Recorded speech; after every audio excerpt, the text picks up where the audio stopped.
2 hot dates, a little ship porn, and the best news to come out of Star Trek Day 2022.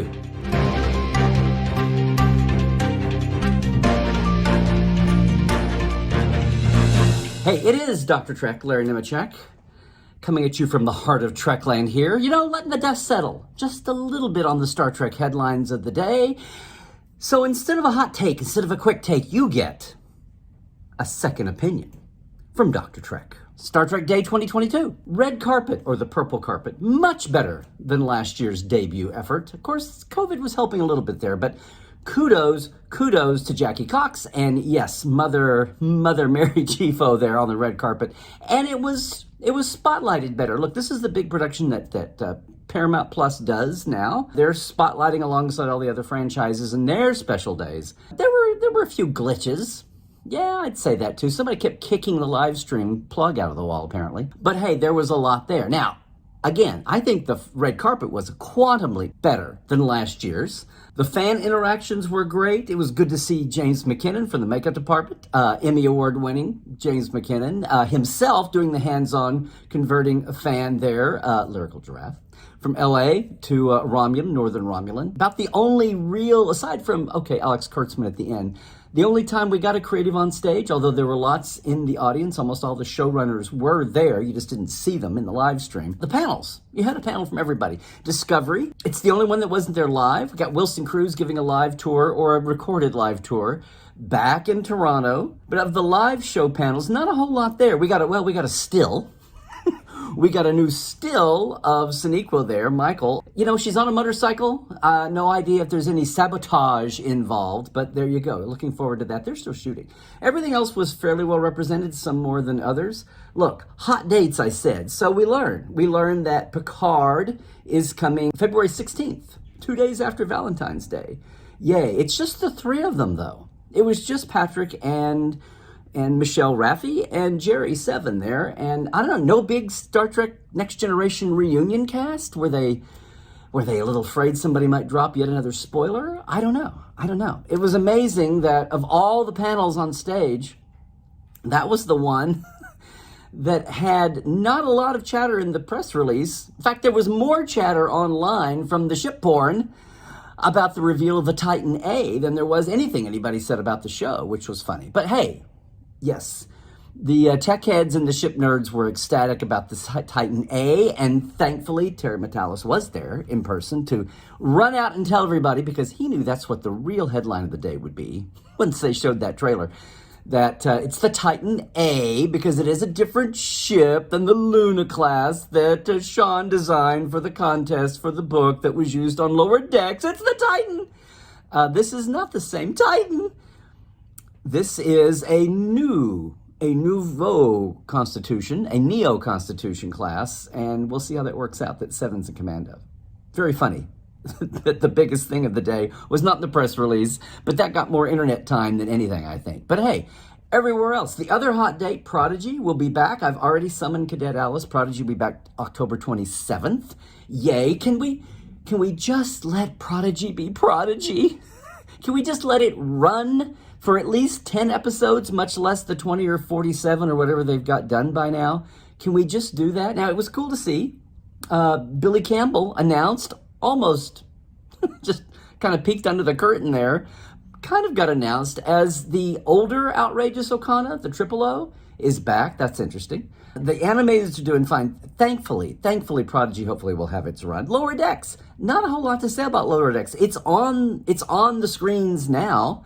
We got a little bit of a trailer, a little bit of a sneak peek from later on. No crossover talk between Strange New Worlds and Lower Decks. Maybe, again, they're terrified someone's going to accidentally drop something. I don't know, but that was kind of surprising. Strange New Worlds. We had the 2 hot dates. We had the ship porn, and then, SETI Alpha 5, or Khan, in podcast form, is announced very understatedly by the great Nick Meyer himself. I hope that's just a pilot project for something to become a bigger production later on. He intimated that, what he said, it's a podcast for now. We'll see. That was in the news. And of course, there was a lovely tribute to Nichelle Nichols. That was a lot of past and present statements. Fans involved in that too. A lot of fan involvement in this. But I gotta say, Strange New Worlds panel had the most bodies and the least talk, the least news, even compared to Picard. At least Picard had the Titan A. But there was one bit of news, again, that was kind of underheralded live. You had to go back and dive into the press release to catch it. Made a lot of attention, made a lot of waves, announcing that Carol Kane, she of Simca from Taxi, she from Princess Bride, a lot of other roles, she's joining the cast. Now, when I heard that, I thought, well, they didn't announce a name on stage. They didn't announce a character or position.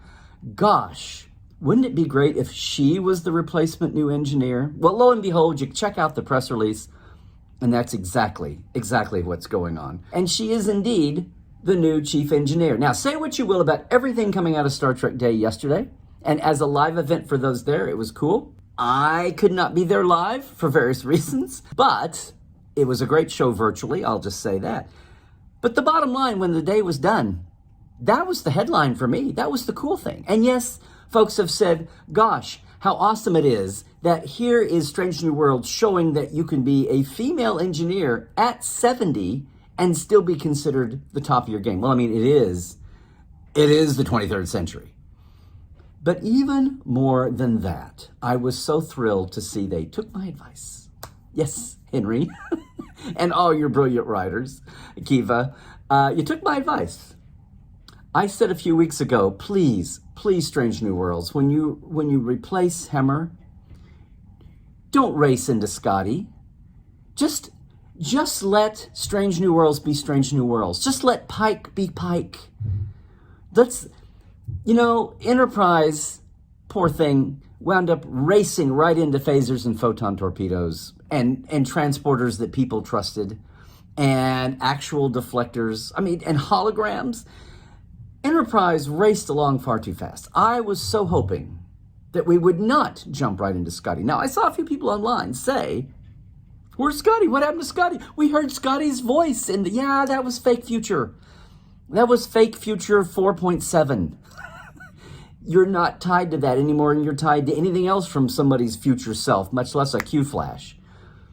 No, I was glad, because for one thing, Scotty very specifically tells Picard back in Relics in TNG that he served on X number of ships, 11 ships in his time? Does his time start with his academy graduation nearly 20 years earlier? Does it start when he's a 16-year-old kid and he runs away? We don't have a lot of precise Scotty canon in there. But basically, it was going to wind up being he's going to jump ship every couple of years, and then he's going to stick with Enterprise for the next 30. We've got plenty of 30 years of Scotty, and I love Scotty. Of course I love Scotty. He was always my number 2 character after McCoy, but can we just let Scotty have his time, past and future, and enjoy this time on the Pike crew? So yes, I was thrilled that we didn't jump right to Scotty. There's plenty of years for Scotty to show up. He's there by Kirk's first year. He is there ahead of Uhura and McCoy. So we've got that. And of all these interesting legacy characters and situations, that's one that we don't need to throw on the pile. We've got time. We've got elbow room. We have timeline and canon to flesh out. And I am so thrilled. Now I will celebrate the fact that it's Carol Kane, brilliant actress, brilliant company, and she's going to be a little hardcore from the brief glimpse we got in her character sketch. So I don't know. Is that a new Star Trek meme after Jet Reno, Tig Notaro? Is the brusque female engineer, chief engineer, is that the neutral? Well, it's fine. I don't care. I'm sure Carol Kane will be awesome and amazing. She looks great in the photo that was released. I'm all for having a 70-year-old female crusty chief engineer. I'm just glad that in this case, that nobody rushed headlong. I'm afraid of that's going to happen. I just want to let this crew have its time in the sun. Can we do that? Thank you. Thank you, Kiva. Thank you, Henry. Thank you, Alex. Thank you for everybody who maybe it was as easy a decision to make for you all as it was for me to have an opinion. But thank you for that. I was so glad that my instincts were true and that you made me look because you didn't say it on live. Yes, yes. Hey, there you go. 2 hot dates, a little ship porn, and the best news to come out of Star Trek Day 2022. Now look, that's my second opinion, but what do you think? What do you think? Drop your comments below. Let me know. Hey, and please like and subscribe, okay? Boost the signal. Come on, I dare you to subscribe to some sanity in Star Trek. Most of all, if you crave more Dr. Trek and our particular Trekland point of view, just check out all my Star Trek pods and live streams and experiences at LarryNemecek.com, okay? Trek well, everybody.